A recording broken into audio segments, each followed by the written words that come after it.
cuando todo quiere distraer. Y el dato que faltaba tiene que ver con ubicar un tema en esta mesa de conversación. Un tema que vamos a mirar con perspectiva de pasado y con mirada de presente. ¿Qué quiere decir esto? Que vamos a revisar un tema y vamos a intentar entender cómo es que esto que ocurrió en el pasado de alguna manera se sigue repitiendo en el presente. ¿Cómo es que no hemos podido aprender de esa experiencia? O cómo de esa experiencia no pudimos aprender que las cosas las podíamos hacer mejor o que podíamos hacerlas de otra manera para que los ciudadanos de alguna manera encontráramos mejores soluciones a aquello que nos pasó en 1991, porque hoy vamos a hablar de la epidemia del cólera y cómo vinieron después epidemias en salud a las que no pudimos tampoco hacerles frente. Hemos invitado al doctor Víctor Zamora, exministro de Salud y experto en salud pública además, justamente para conversar de este tema y de otros que saldrán en esta mesa de conversación y a la que ustedes están, por supuesto, desde este momento invitados. Doctor Zamora, bienvenido. Muchas gracias, Carlos, por tenerme en tu espacio. No, felicitaciones por esta iniciativa. Es un gusto. Porque siempre es bueno revisar lo que nos ha pasado, qué lecciones hemos extraído de esas experiencias y que no se nos olvide, para poder utilizarlas ahora y en el futuro. Quiero pedirle que me acompañe a hacer una revisión. Hemos hecho una mirada profunda en la hemeroteca. Hemos recopilado un material. Vamos a revisarlo y luego nos ponemos a conversar en torno a ello. ¿De acuerdo, claro, doctor Zamora? Vamos a comenzar viendo esta primera imagen.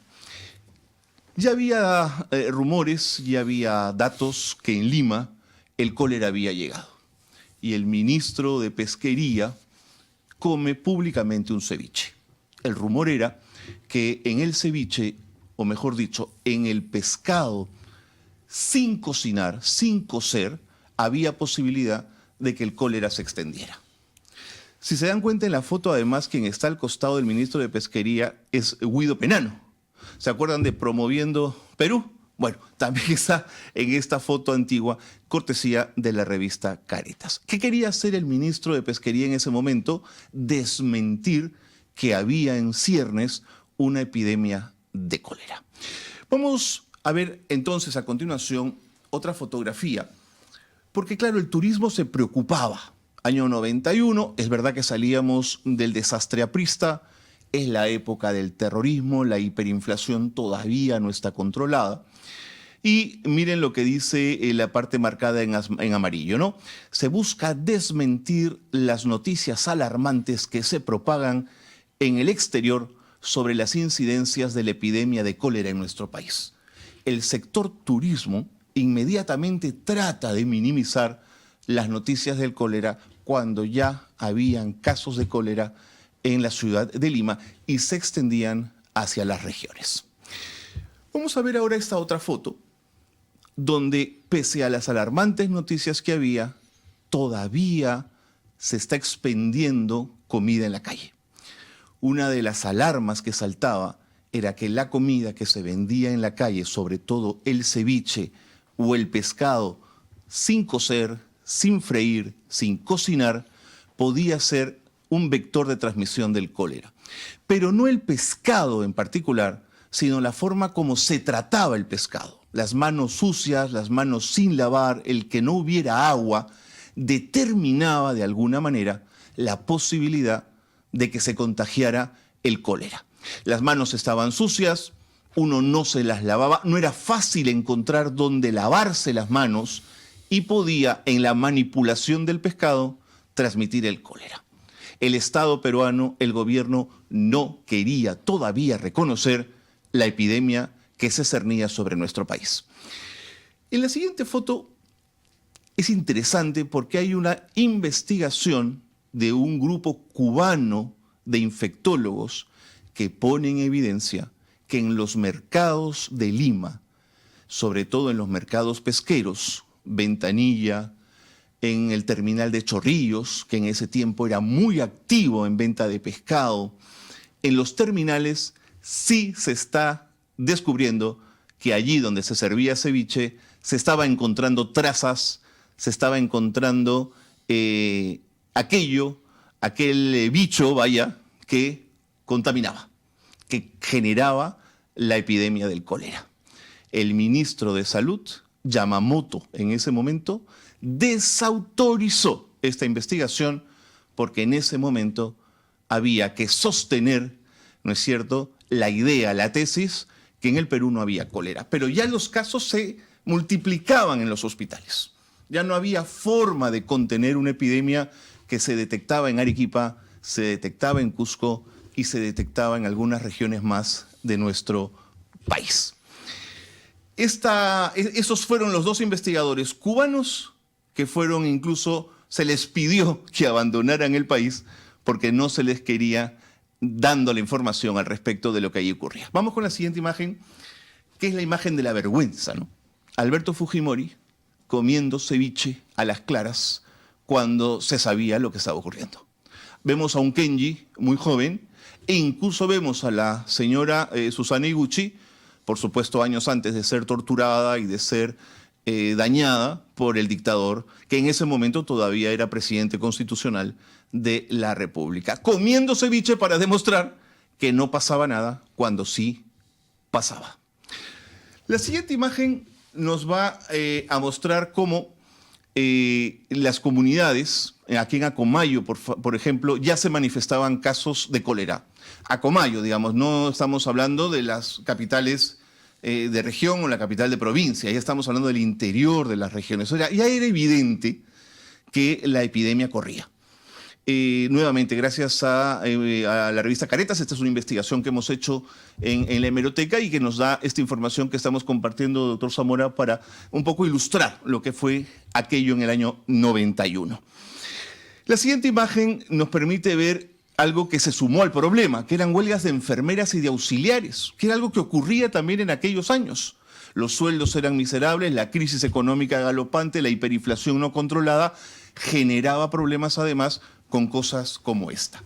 En la siguiente imagen van a ver ustedes cómo se sugirió al arzobispo Fernando Vargas Ruiz de Somocurcio que detuviera en Arequipa, ¿no es cierto?, la procesión de la Virgen de Chapi, porque la proliferación de venta ambulante de comida iba a generar un mayor brote de cólera. Por supuesto que la Cruz Roja le dijo, por favor, detenga usted esto. ¿Qué contestó Fernando Vargas, el arzobispo? Dijo, bueno, que cada uno haga lo que quiera. Desoyó el pedido de la Comisión Multisectorial de Prevención de Control del Cólera. Es decir, un desastre. Un desastre. Siguiente imagen para ir un poco rápido y poder conversar con don Víctor Zamora. Imágenes de los hospitales. Miren ustedes la precariedad del sistema de salud. Los enfermos en los pasillos, los enfermos en los bancos, los enfermos donde podían se agolpaban. Ojo, que hacían lo que podían los doctores y los enfermeros y enfermeras del sistema de salud. Lo que podían. Y en muchos casos regresaban a casa con rehidratación oral, que era lo que podían hacer en ese momento. Lo que se podía. Hospitales repletos, centros de salud repletos, no había centros de primera atención incluso, o mejor dicho, sí habían y ahí atendían y los casos más graves eran enviados a los hospitales. Algún ministerio un día, y esta nota es increíble, se enfermó de rey a paje, todos, hasta el botones, todos terminaron en la clínica o en el hospital, ¿no es cierto? Aquí, por ejemplo, podemos ver como un restaurante muy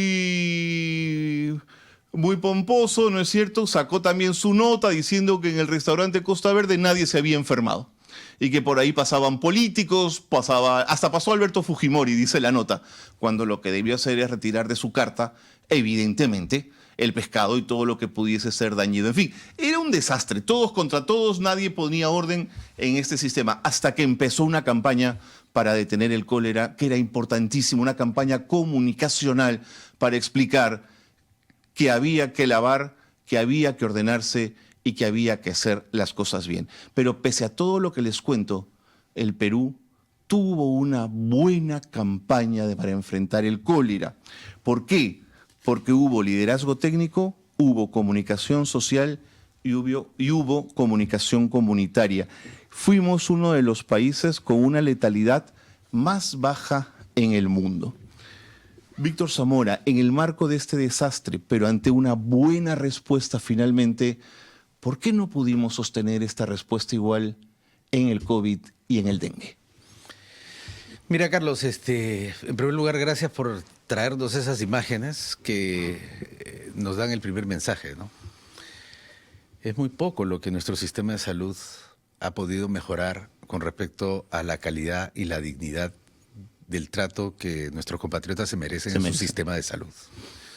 Abarrotados, en camillas, en pasillos, con escasos trabajadores disponibles para tanta demanda.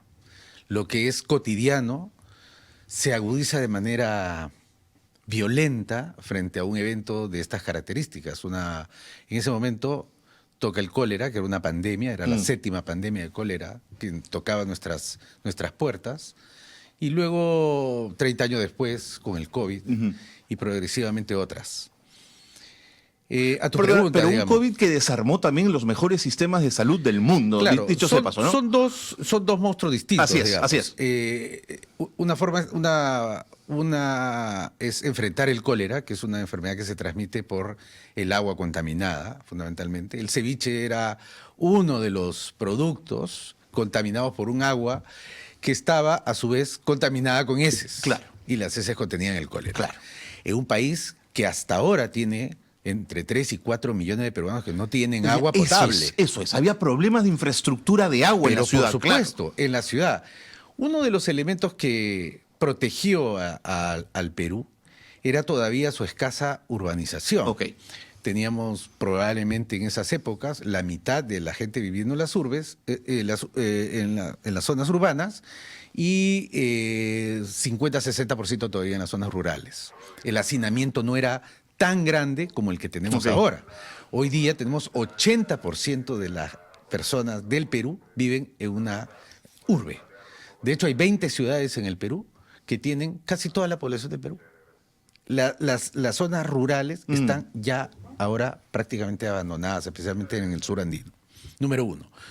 Número 2, la respuesta del cólera fue muy efectiva después de un batallar al interior del sector salud por el manejo de la epidemia. Ahí unas láminas que tú has mostrado, tienes a los pacientes con frascos. Sí.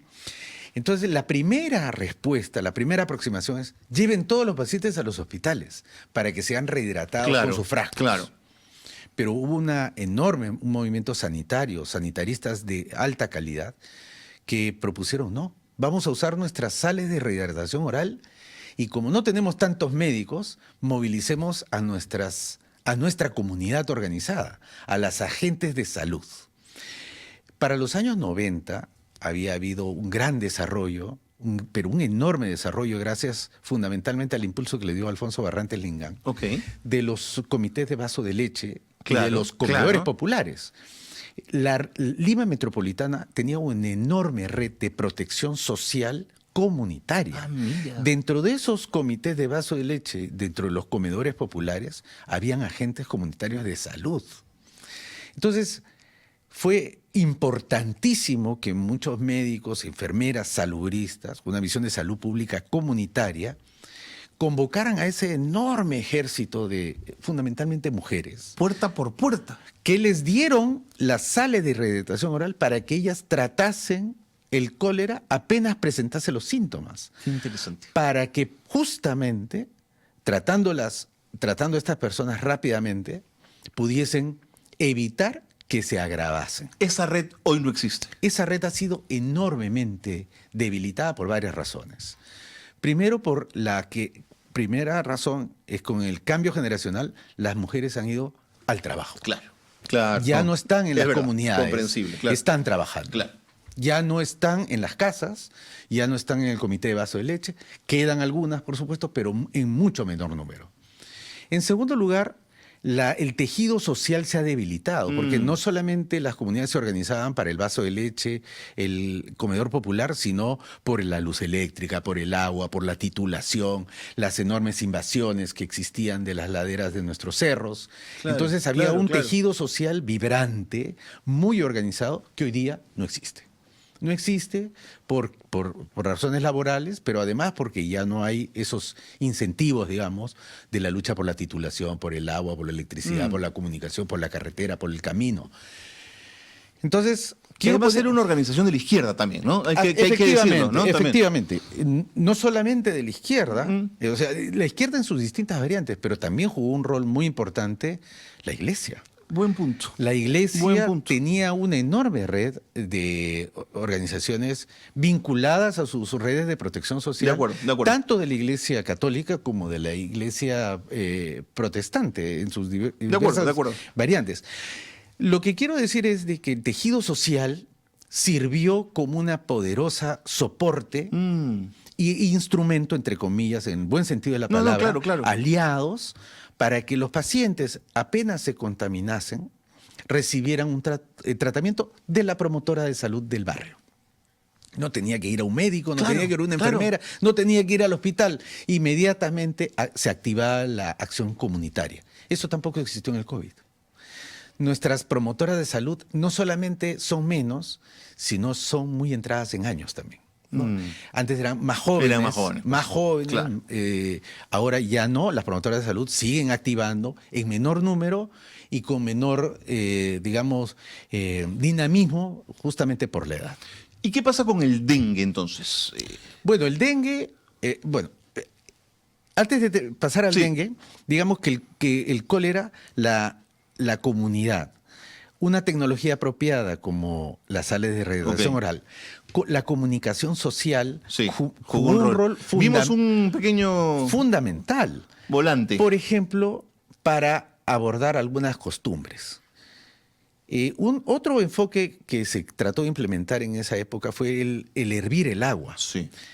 Hervir el agua en un pueblo enormemente empobrecido por el gobierno de Alan García. ¿Cómo pedirle a las personas que inviertan sus poquitos reales en comprar el gas o el combustible para hervir el agua? No, claro.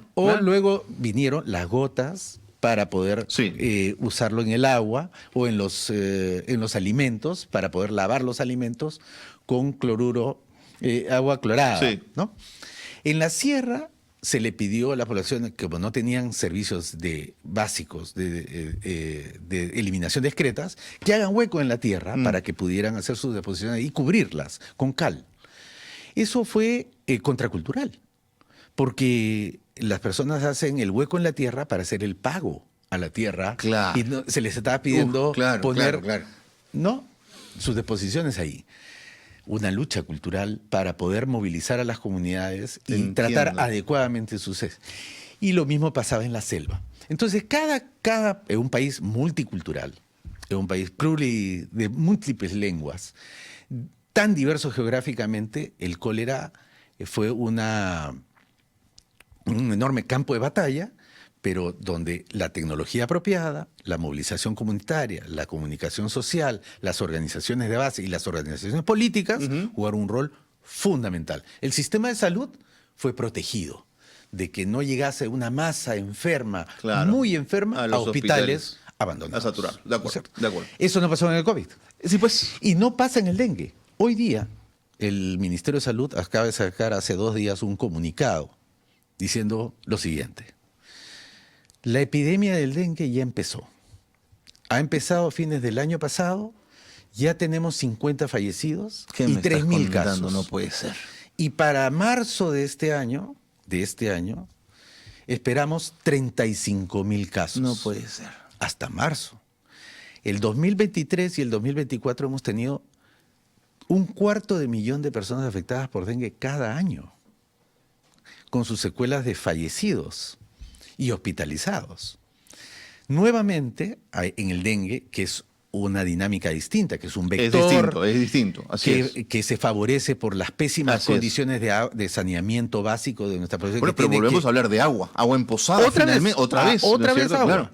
otra vez nuestra población sin poder tener agua segura. Así y es. como tiene agua segura todo el día, la tiene que almacenar. Claro. Y no todo el día estamos cuidando nuestro recipiente de agua para que no haya larvas. Y las larvas se reproducen rápidamente, el mosquito transmite la enfermedad y nuestros pacientes llegan, como no hay primer nivel de atención, y hasta ahora no lo tenemos completamente fortalecido, cuando uno está enfermo y la posta está cerrada, va al hospital. Por supuesto. Y los hospitales empiezan a colapsar.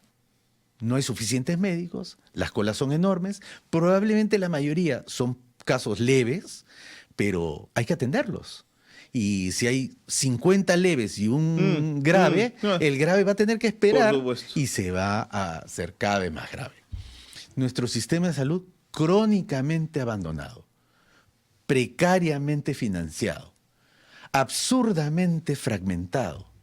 Tú y yo somos, tú y tú, somos ciudadanos de distinta clase. Yo tengo seguro social. Probablemente el compañero no tenga seguro social, tenga SIS. Solamente por esa diferencia, nosotros somos ciudadanos del mismo país, pero con derechos distintos. Si eres policía, también tienes derechos distintos.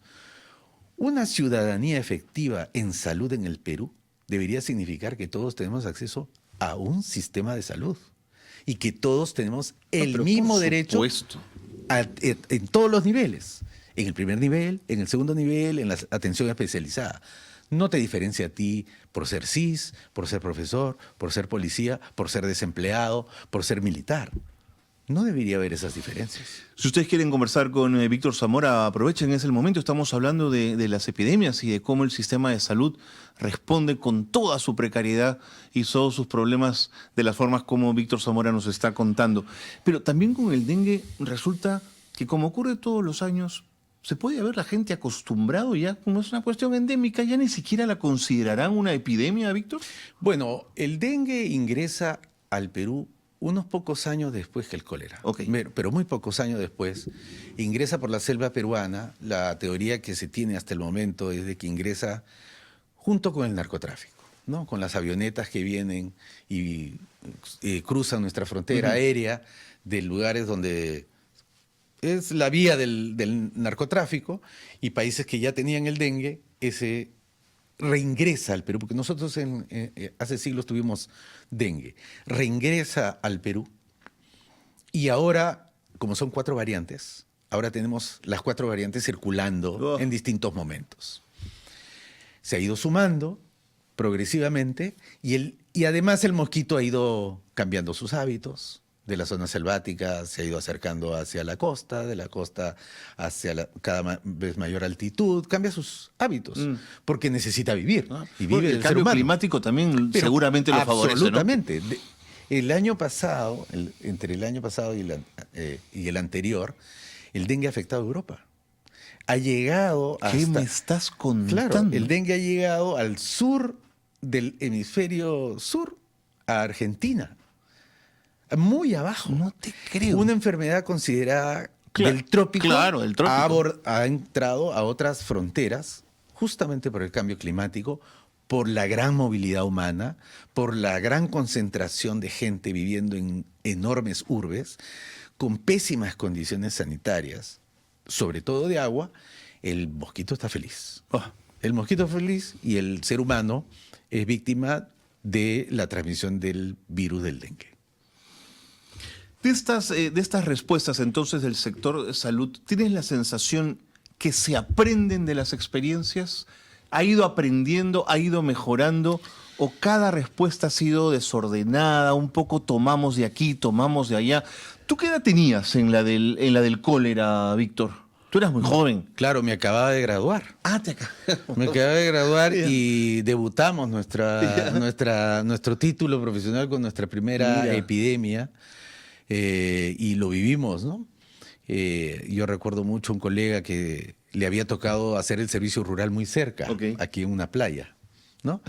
Entonces él había llegado con su comunidad playera de cerca de 5.000 personas, llegó el cólera y se quedó con 300. Mira, con 300, y que, no, por el cólera todos abandonaron las playas. Hubo efectos, hubo un impacto económico. Claro, claro. Hubo una lucha en el gabinete en aquella oportunidad por echarle la culpa al pescado, no al pescado, la guerra del ceviche. ¿Te acuerdas? Así es, claro. Que generó la caída en ese tiempo del ministro Vidal Ayceca, un eminente profesional de la salud pública, exfuncionario de la Organización Panamericana de la Salud, profesor emérito de la Universidad Cayetano Heredia, pero una crisis política de estas consideraciones lo barrió. Lo barrió porque los intereses económicos fueron severamente afectados para un país que ya estaba en la última lona después del gobierno de Alan García, ¿no? Entonces, saliendo de la hiperinflación, en plena situación de conmoción política, social, en guerra interna, el cólera, ¿no? Es un país muy golpeado. Muy golpeado. Muy golpeado. Años muy duros, además, ¿no? Ahora, de esa situación, tratando de responder tu pregunta, ¿hemos aprendido? Sí y no.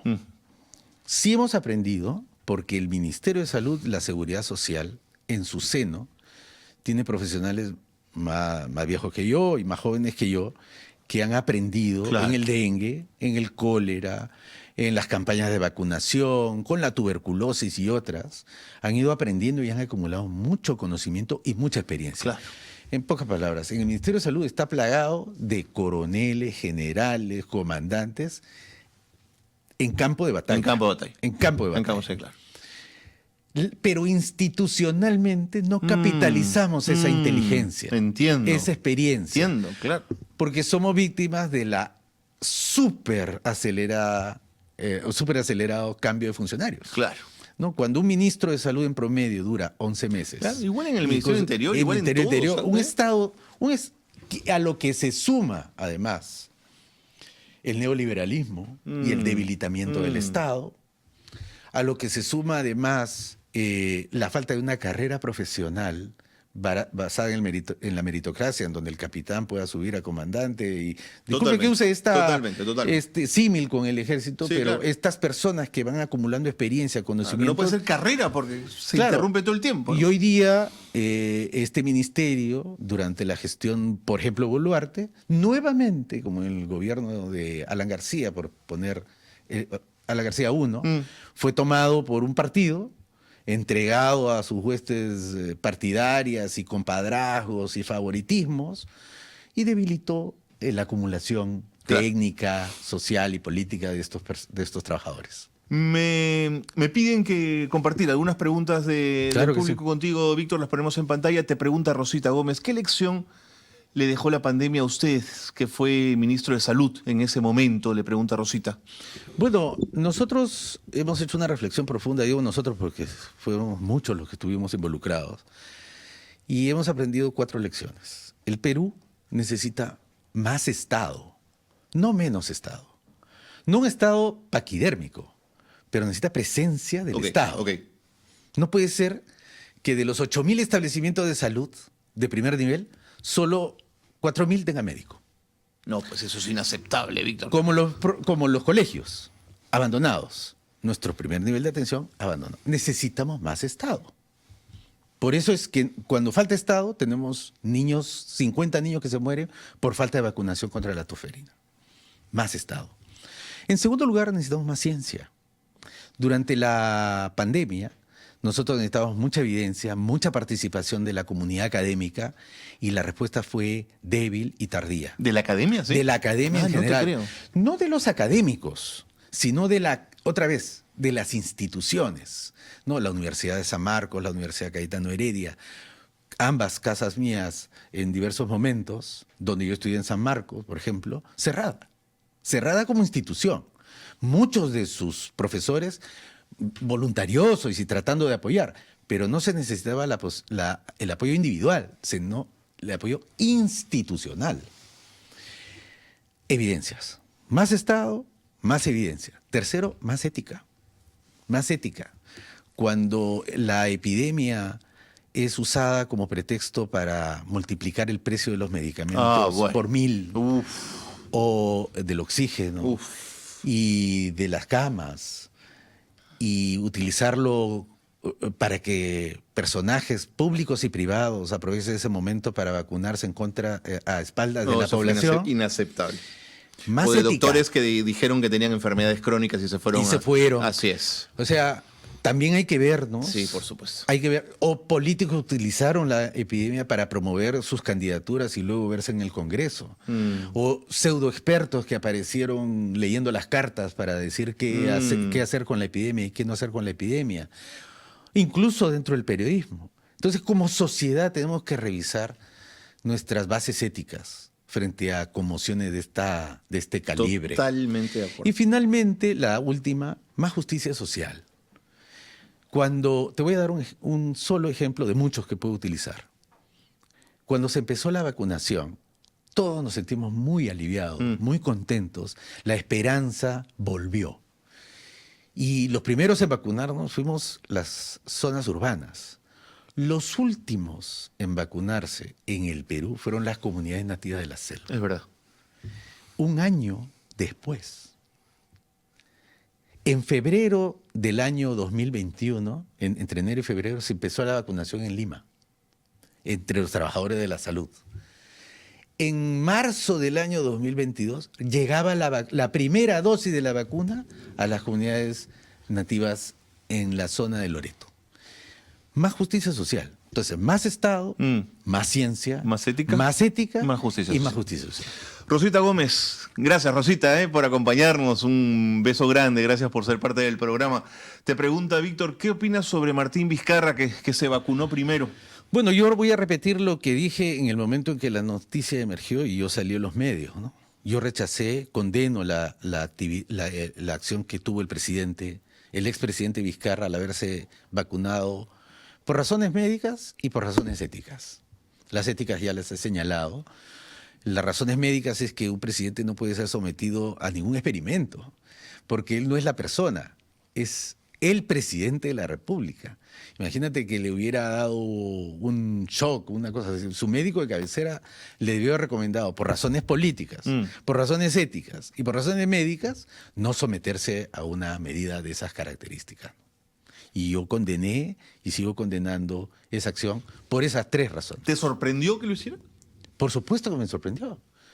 Me sorprendió porque no veía razones por las cuales el presidente, que había liderado comunicacionalmente y había tomado decisiones muy duras para enfrentar la pandemia y tratando de protegernos con los conocimientos que se tenían en marzo del año 2020, pudiese en ese momento, una flaqueza que puede tener todo ser humano, no verse rodeado del blindaje necesario de asesores o colegas, amigos o familiares que evitasen que eso sucediese. Me sorprendió. Tenemos una pregunta más. Gracias a Dranton Quispe, gracias por escribir. Bienvenido, Dranton. ¿Qué proyectos de ley relacionados al sector salud deberían priorizar los candidatos? Viene del doctor Antonio Quispe. Gracias, doctor, por su pregunta. Bueno, Antonio está siendo candidato al Congreso, creo. Antonio es una persona que quiero mucho, es muy vinculado a salud pública. Yo creo que hay una deuda que nosotros tenemos, que es crear el Sistema Nacional Público de Salud.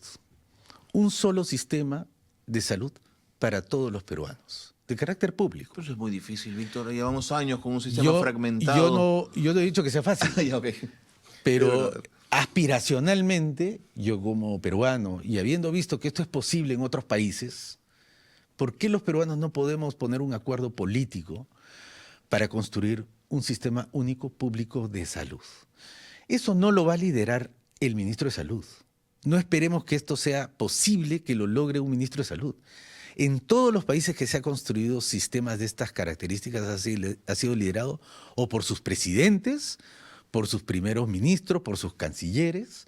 Así lo hizo Alemania, así lo hizo Inglaterra, así lo hizo España, y así lo hizo Uruguay, así lo ha construido Chile, y así lo está construyendo Brasil. ¿Por qué Perú nos quedamos a la saga y no nos ponemos siquiera a discutir acerca de esa posibilidad? Un punto que yo he visto en algunos programas de gobierno ha sido que algunos partidos, pocos, están postulando la creación de un fondo único. Ok. Ya fondo único es un paso. Es un avance, sí. Es un avance. Y yo creo que los otros partidos deberían mirar seriamente la calidad de sus programas de gobierno. Y voy a aprovechar a hacer un comentario que te hacía antes del programa.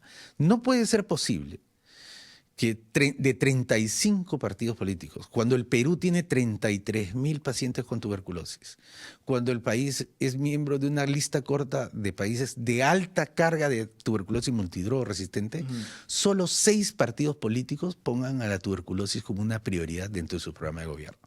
¿Qué pasa con los demás? No conocen el Perú.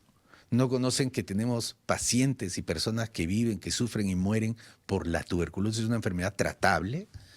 Lo mismo pasa con la obesidad, con la salud mental y otros problemas que los están enmascarando como si el sistema de salud fuera a resolverse con un aplicativo, sí, con un software, sí, intercambio de historia clínica digital. Sí. Esos son parches nada más. Son parches, engaña muchachos.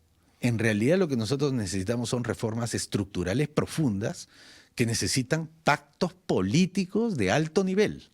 No son soluciones meramente técnicas, no son soluciones meramente financieras. No, pues. Son soluciones, y a propósito del cólera, y a propósito del dengue, y a propósito de la tuberculosis, de lo que nos pasó en el COVID, soluciones de carácter político. Totalmente de acuerdo. Víctor, hemos terminado, me quedaría un rato más conversando, pero el tiempo nos ha ganado. Gracias. No, gracias a ti. Y vente cuando quieras para conversar de esto y otros temas, por supuesto. Bueno, encantado. Gracias. Te tomo la palabra. Gracias, ha sido un gusto conversar contigo. Igualmente. Víctor Zamora ha estado con nosotros, el doctor Víctor Zamora, ex ministro de Salud y especialista en políticas públicas en salud.